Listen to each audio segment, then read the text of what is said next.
Oh, do we have some shit to talk about? I had the Chris Brown video queued up. I was ready. I was ready in case they lost. I had the Chris Brown video queued up.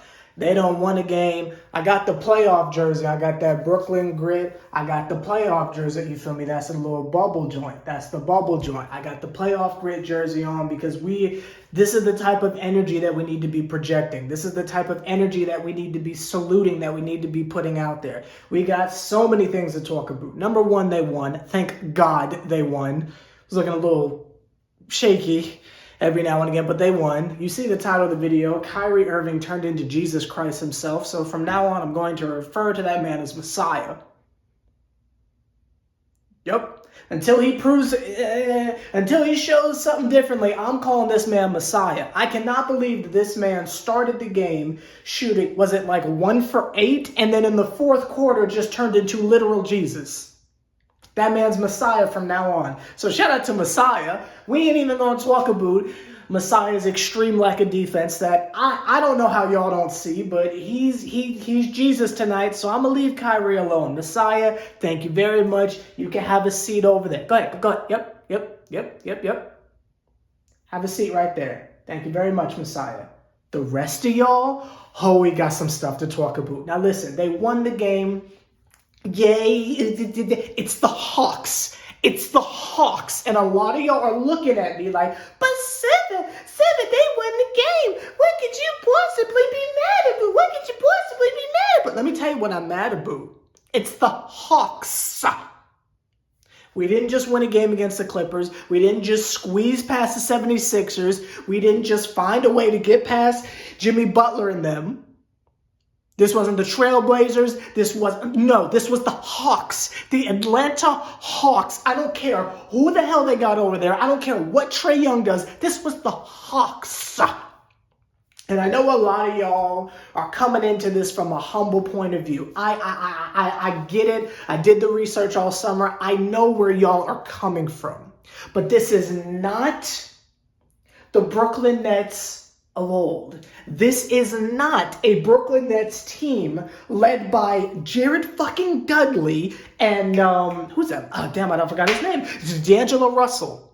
Those days are gone. That shit. This ain't even the Nets from last year where everyone just kind of assumed, it's a wash. They ain't gonna figure it out. Just wait till KD comes back. These are championship contender Brooklyn Nets. But seven, that's an expectation you put on them. It isn't bullshit. Bullshit. Championship contending Brooklyn Nets. That is who you are now. I understand if this is new to y'all and y'all aren't used to this yet, but this is a cultural shift in the internet Brooklyn Nets fandom. Sever the Bond is your cultural shift captain. Ladies and gentlemen, please buckle up in your first class organization seats because I am bringing about the cultural shift online. It is Seven Man, the youngest of the 7 men, the greatest there has ever been, who is bringing about this cultural change. Y'all are not just that cute, positive story like, and the Nets are doing bad. No, we're fucking champions. And we gonna make the goddamn finals. And we have to play in that type of vein and spirit. You cannot let the Atlanta Hawks come into the Barclays, fans or not, and let off a 140 clip. You cannot let that happen. Where the fuck is the defense? What did we just talk about, y'all? Y'all can't just... We can't just have this idea. And I'm not talking about Kyrie. I'm not talking. We gonna leave Messiah. He's sitting right there. I can't show y'all, but he's sitting right there. I'm not talking about Kyrie. I'm talking about the rest of y'all. How the hell do you let the Hawks let off 140 points in your home? Yes, I get it. We won, but this is the stuff that we need to address right now. Because if we're having these issues with the Hawks, we're gonna have issues against the Pacers, against.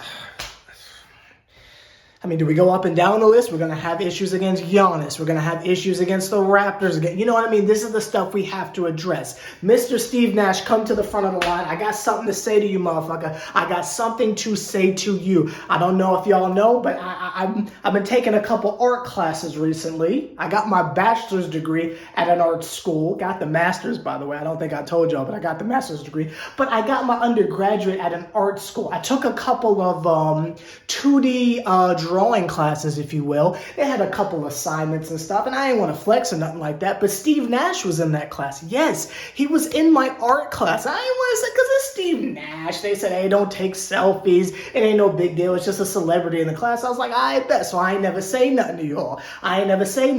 But Steve Nash was in my class. You feel me? I ain't even trying to rhyme like that. You feel me? I'll be trying. Steve Nash was in my class.